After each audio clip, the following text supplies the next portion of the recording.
Pemuda asal Madiun diduga hacker Bjorka ditangkap. Kadif Humas Polri sebut sedang didalami tim sus.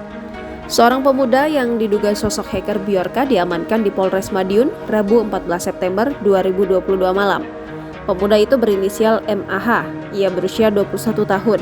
Ia merupakan warga dusun Mawatsari, Desa Banjarsari Kulon, Kecamatan Dagangan, Kabupaten Madiun, Jawa Timur. Dikutip dari Tribun Jatim, MAH diamankan petugas sekitar pukul 18.30 waktu Indonesia Barat. Ia kemudian dibawa ke Mapolsek Dagangan Polres Madiun oleh tim Cybercrime Dirtipid Cyber Bareskrim Polri. Diketahui sehari-harinya MAH berjualan es di Desa Pintu, Kecamatan Dagangan, membantu sang ayah.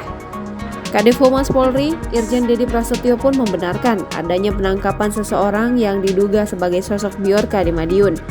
Meski demikian, pihaknya belum bisa memastikan apakah pemuda yang diamankan tersebut benar-benar sosok Bjorka. Dedi menuturkan seseorang di Madiun yang diamankan itu kini tengah diperiksa tim khusus. Adapun tim sus tersebut merupakan gabungan dari Badan Cyber dan Sandi Nasional, Badan Intelijen Negara, Kemenkominfo, dan Polri. Sebelumnya, Menteri Koordinator Bidang Politik, Hukum, dan Keamanan Mahfud MD mengklaim pemerintah telah mengantongi identitas dari peretas Bjorka. Tak hanya mengantongi identitas, Mahfud juga mengklaim pemerintah telah mengetahui keberadaan Bjorka. Meski demikian, Mahfud mengatakan identitas hacker tersebut belum bisa diungkap ke publik. Jangan lupa subscribe, share, komen, dan like ya!